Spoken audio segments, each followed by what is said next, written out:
কই গো, কেমন আছো তোমরা? তোমাদের খেয়ান্তি পিসি আবার আজকে একটা থালি হাজির করেছে।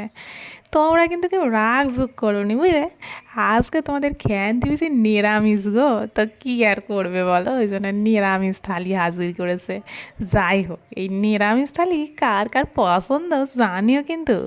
যাই হোক, প্রথমে নিয়েছিলাম এক বাটি মাপা ভাত, তার সাথে একটা লঙ্কা, কাঁচা লঙ্কা নিয়েছিলাম, নিরামিষ দিনে তো নিতেই হবে।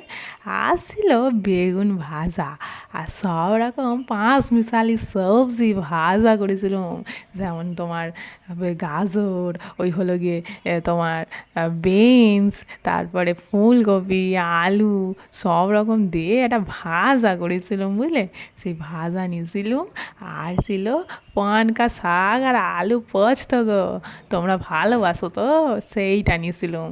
আর তার সাথে ছিল মুগের ডাল, যার মধ্যে লাউ দিয়ে বানিয়েছিলাম, লাউ ডাল বানিয়েছিলাম। কেমন লাগলো জানিও কিন্তু। ভালো লাগলে নাইক নাইক নাইক।